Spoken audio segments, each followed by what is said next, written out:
Você sabia que a forma mais insana de ascensão social da Idade Média funcionava através de um imposto sobre crianças? Os otomanos lançaram uma linha de produção militar única na história. Essa máquina deveria produzir soldados obedientes para o sultão, mas acabou criando uma força que ninguém conseguiu controlar. Como era organizado esse mundo fechado, quase sectário por dentro? Por que tipo de provação passava o recruta? Como ele treinava e a quem realmente obedecia o soldado janízaro? Hoje vamos analisar os bastidores do principal projeto militar do Oriente, desde o primeiro dia, no rigoroso treinamento, até o final. Olá, aqui é o Semyon e você está no canal History Show. E aqui nós exploramos o passado sem palestras sonolentas. Inscreva-se para não perder nada e vamos direto ao assunto.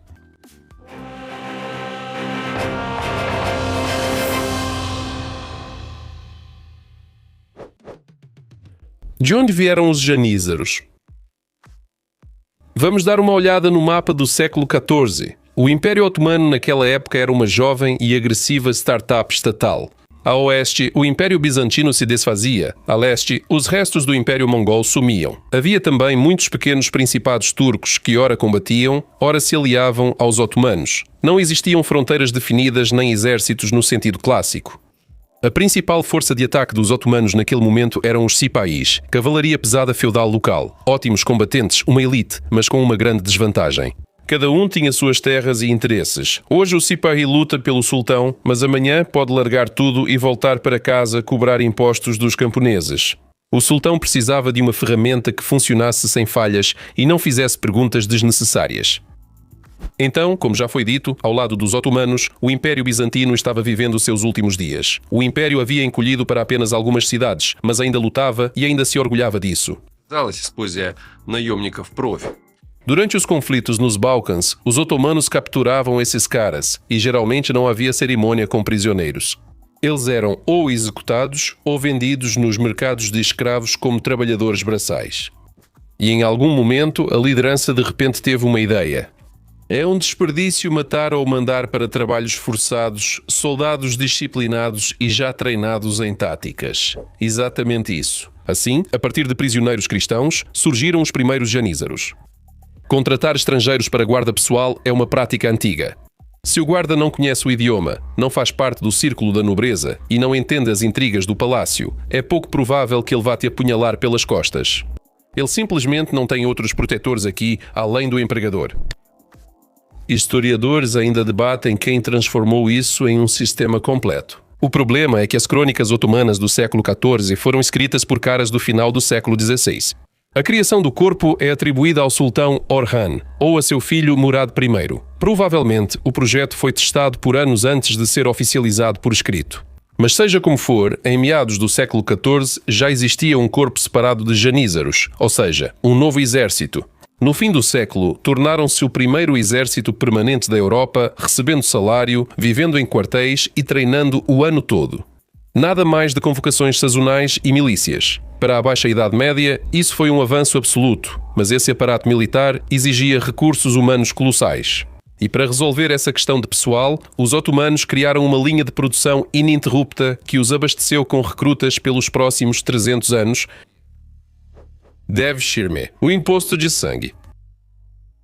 Um dia comum em algum lugar dos Balcãs. Um oficial chega à vila com uma pilha de papéis. Ele não está aqui para cobrar impostos. Ele não quer dinheiro nem grãos. Ele veio buscar as crianças. Esse procedimento era oficialmente chamado de Devshirme. Coleta. Mas entre o povo um nome mais sombrio pegou: o imposto de sangue. Esse mecanismo foi iniciado em algum momento no final do século XIV e dizia respeito exclusivamente aos cristãos conquistados, gregos, sérvios, búlgaros e albaneses. O Império, de forma pragmática, extraiu dos territórios conquistados seu recurso mais valioso, o patrimônio genético saudável, o patrimônio genético. Eles levavam um garoto para cada 40 casas, embora esse número variasse dependendo das necessidades da frente de batalha. A idade ia de 8 a 18 anos. Ideais para reprogramação mental, eles escolhiam de propósito meninos do campo, os da cidade eram rejeitados por serem considerados espertos e teimosos. Os hábitos de rua não serviam para os quartéis. Lá, o que importava era obediência e força física. Pelas regras, era proibido tocar nos filhos únicos. Mas, na prática, isso era frequentemente ignorado. A triagem acontecia ali mesmo, bem no local da inspeção. Avaliavam a saúde, o porte físico e a inteligência. Os mais inteligentes iam para a reserva de elite e estudavam em escolas palacianas para virar vizires, diplomatas ou governadores. Os outros seguiam para a infantaria. Depois, os garotos foram forçados a marchar até Istambul sob responsabilidade direta do inspetor. Qualquer fuga ou morte no caminho significava o fim da carreira para o escolta ou até mesmo da vida.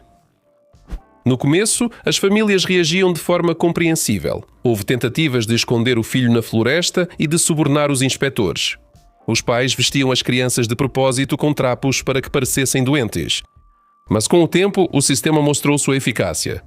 Aqui vale destacar um detalhe importante: os janízaros não eram escravos clássicos. Sim, o status de cool deles significava total submissão ao sultão, mas eles tinham direitos, salário e uma carreira. Para um adolescente camponês do século XIV, isso era o melhor negócio da vida dele.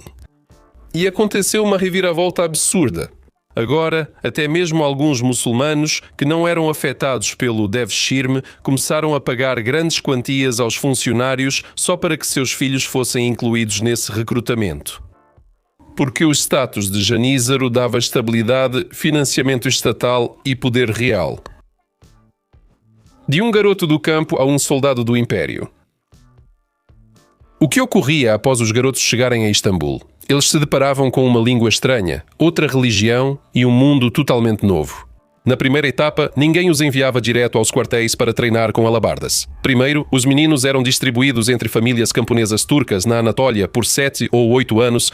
Lá, eles aravam o campo, cuidavam do gado e cortavam lenha. Aprendiam o idioma turco à mesa com a família e assimilavam o islamismo no cotidiano.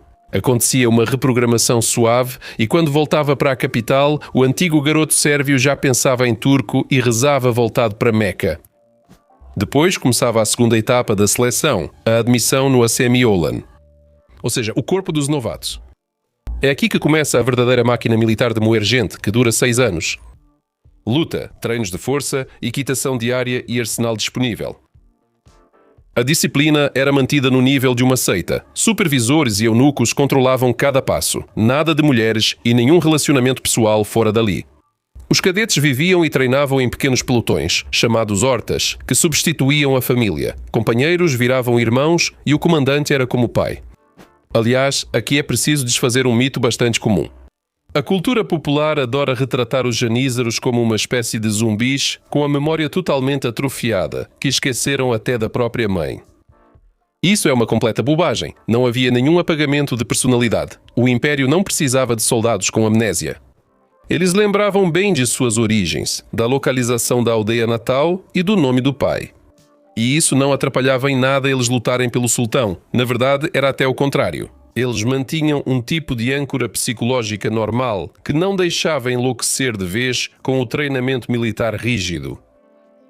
E o acorde final, a formatura. Os cadetes se alinhavam diante do novo comandante. Cada um recebia um diploma e um burke, aquele mesmo chapéu alto de feltro, no qual era colocado uma pena dependendo da patente. Pronto. Aquele mesmo menino que chorava na estrada vindo da aldeia natal desapareceu para sempre.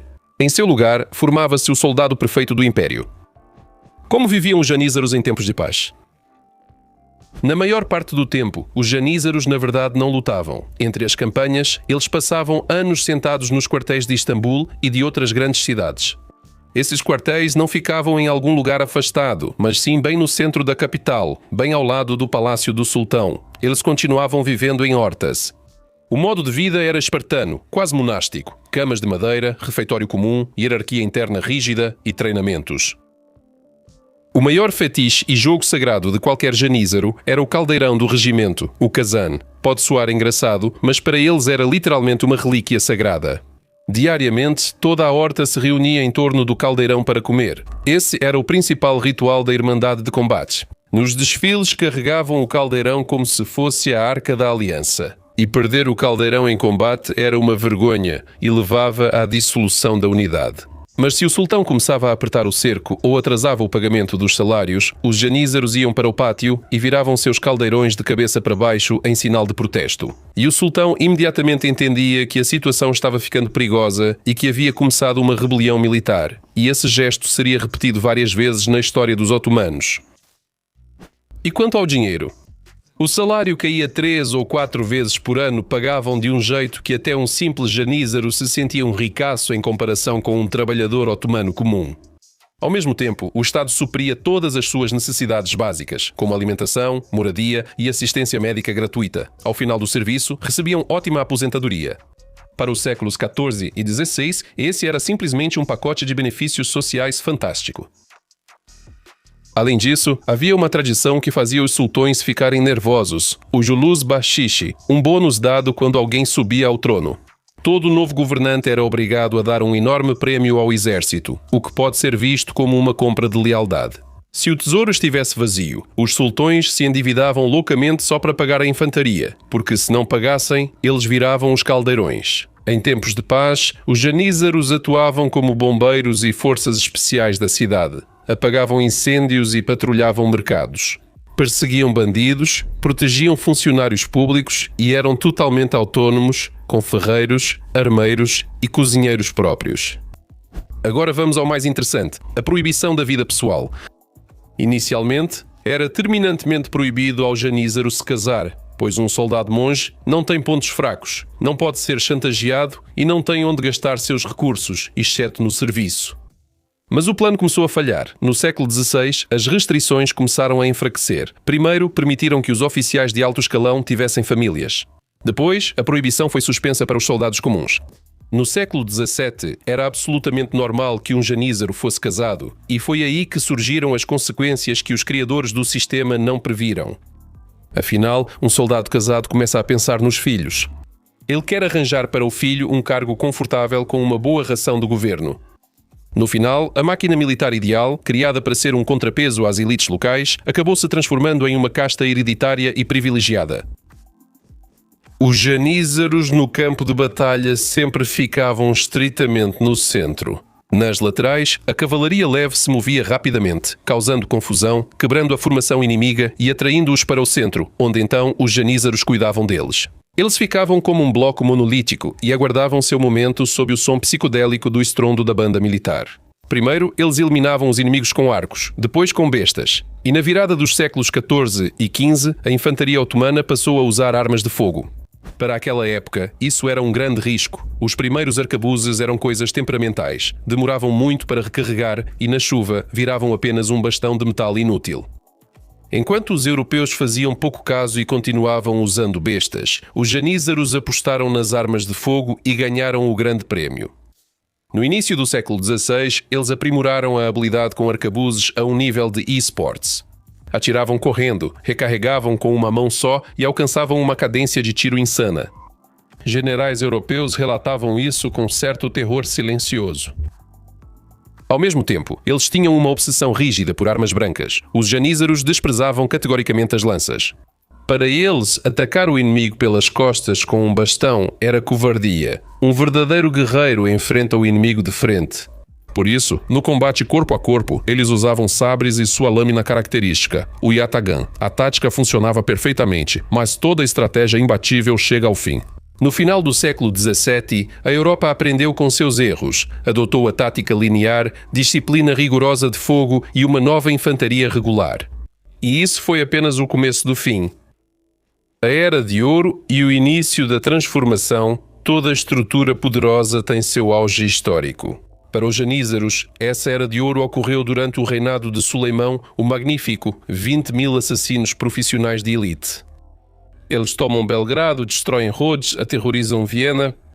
O salário é pago pontualmente, a disciplina é de ferro e o Devshirme fornece regularmente os melhores garotos dos Balcãs. Parece uma máquina perfeita. Mas em 1594, uma rachadura fatal apareceu na fundação. Os otomanos oficialmente permitiram que muçulmanos nascidos livres ingressassem no corpo, um belo pretexto. Permitir que filhos de janízaros veteranos seguissem o trabalho dos pais foi, na prática, um tiro no pé. Afinal, o conceito do Devshirme era baseado em recrutar pessoas sem conexões, que não tinham clã, nem terras, nem proteção. Mas o filho de um janízaro já é nepotismo. Ele tem um pai que pode interceder por ele. Tem parentes, vizinhos e interesses comerciais. O isolamento social, pelo qual tudo isso foi criado, foi jogado no lixo.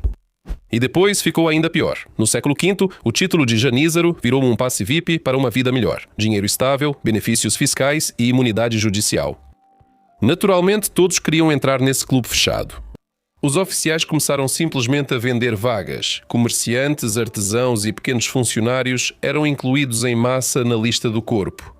As pessoas compravam o status, recebiam salário do governo e, durante toda a vida, nunca chegaram a segurar um mosquete.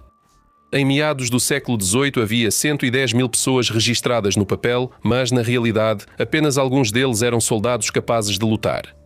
O sistema Devshirme apenas desapareceu silenciosamente. Não era mais necessário sequestrar ninguém nos Balcãs. Já havia uma fila de quilómetros de pessoas querendo comprar um cargo. O resultado é claro. Quando forças especiais de elite viram um esquema corrupto, o treinamento militar é perdido. Os novos soldados vinham atrás dos benefícios, não para morrer pelo Império. Os veteranos olhavam para esse circo com horror, mas os freios já tinham falhado. O corpo estava perdendo rapidamente sua capacidade de combate, mas ao mesmo tempo ganhava um peso político colossal. Os janízaros deixaram de ser um exército e se transformaram em uma máfia armada até os dentes. E o que acontece quando a máfia tem as chaves da capital, nós veremos em breve. Os janízaros como força política. Em certo momento, o sultão deixou de ser o chefe para os janízaros e se tornou um incômodo irritante que podia simplesmente ser eliminado. O primeiro teste de resistência sério do sistema aconteceu em 1622. O sultão Osman, segundo de 19 anos, era um jovem ambicioso e inteligente. Ele percebeu que sua guarda pessoal tornou-se a maior ameaça ao Estado. Por isso, ele planejava reunir um novo exército no leste e acabar de uma vez por todas com esse corpo inchado. Mas os janízaros souberam da reforma antes que o sultão pudesse fazer qualquer coisa. Os caldeirões são virados de cabeça para baixo em protesto. Mais tarde, uma multidão armada ataca o palácio.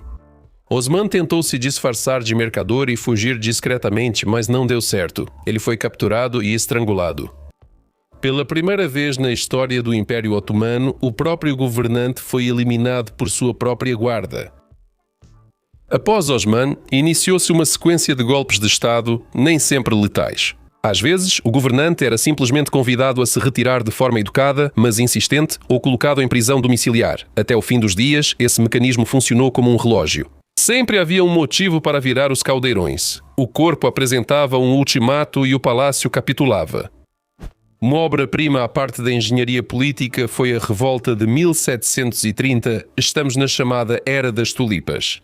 Soa bonito, cheira a arte e é um renascimento cultural.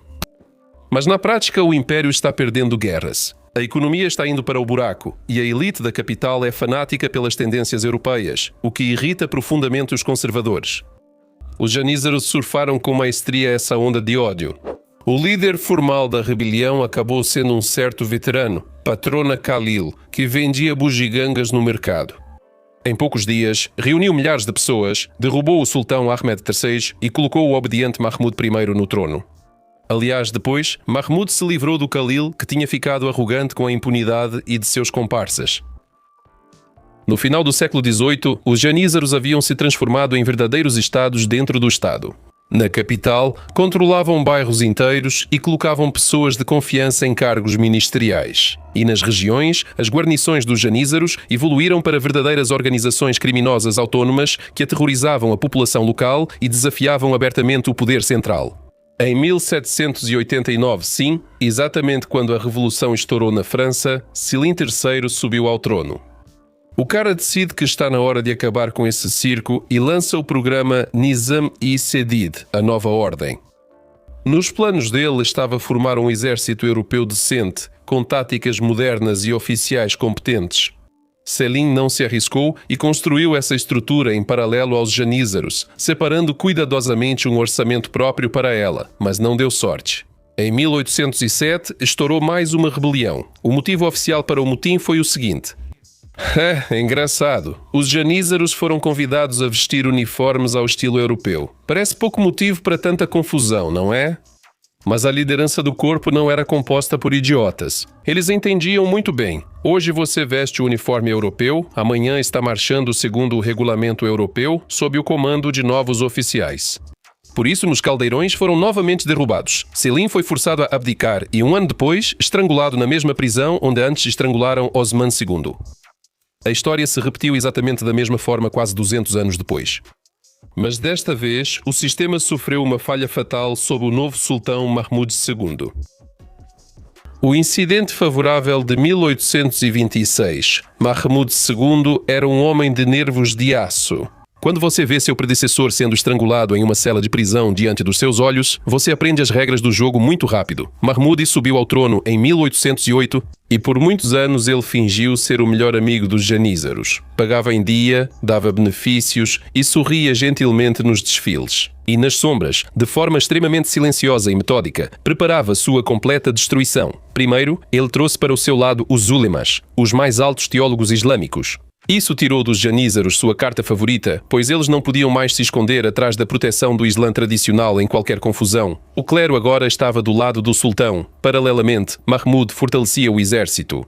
Ele posicionava seus homens, criava postos próprios e investia na artilharia e companhias técnicas do exército, onde os janízaros tinham pouca influência. Criava novas unidades sob nomes neutros e sem fazer grandes declarações. A experiência com Selim mostrou como termina uma bela apresentação de reformas.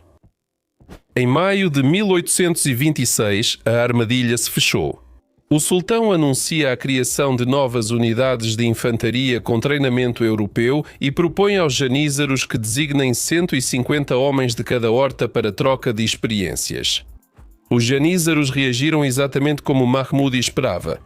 Em 15 de junho, os caldeirões foram derrubados e a multidão armada marchou ao hipódromo. Eles esperavam um desfecho clássico. Vamos mostrar nossa força. O palácio vai se assustar, vai recuar nas reformas e ainda vai nos dar dinheiro.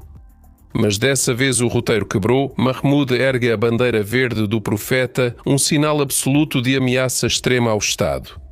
Os ulemas apoiam publicamente o sultão e os cidadãos comuns de Istambul vão às ruas, mas não a favor dos janízaros, e sim contra eles. A cidade estava tão cansada do seu banditismo e desordem que os próprios moradores pegavam em armas e iam acabar com a antiga elite. Quando os canhões começaram a disparar, os rebeldes notaram que estavam cercados, pois o sultão já havia trazido a artilharia perto dos quartéis dos janízaros. Aqueles que tentavam escapar davam de cara com a multidão enfurecida de moradores e os que ficavam eram queimados vivos lá dentro. Como resultado, de 4 a 10 mil mortos. Em 17 de junho de 1826, o corpo de janízaros foi oficialmente extinto. A própria palavra janízaro foi proibida, os quartéis foram demolidos e os arquivos queimados. Legado. O principal paradoxo histórico dos janízaros é que eles ao mesmo tempo criaram o Império Otomano e o enterraram. Sem esse exército regular na Europa, os otomanos nunca teriam conquistado Constantinopla e não teriam se tornado a potência hegemónica da Eurásia. Mas esses mesmos soldados ideais, ao se transformarem em uma máfia intocável, sufocaram completamente qualquer tentativa do país de se modernizar. Enquanto a Europa dava um salto tecnológico e militar, os janízaros matavam sultões reformistas e puxavam o Estado de volta para a Idade Média, causando um atraso catastrófico para o Império. E ainda assim, por trás da grande política, dos sangrentos golpes e do duro legado arábico, está a história de milhares daqueles mesmos garotos camponeses que durante 300 anos seguidos foram arrancados de suas casas. Eles eram transformados em instrumentos cegamente obedientes. Eles sobreviviam nos quartéis, envelheciam em terras estrangeiras e tiravam tudo o que podiam desse sistema rígido, enquanto o sistema os explorava até a última gota. Bem, é isso da minha parte. Se você gostou do tema, inscreva-se no canal e deixe seu like. Assim, os algoritmos percebem que entregamos conteúdo de qualidade. E até o próximo episódio. Tchau a todos!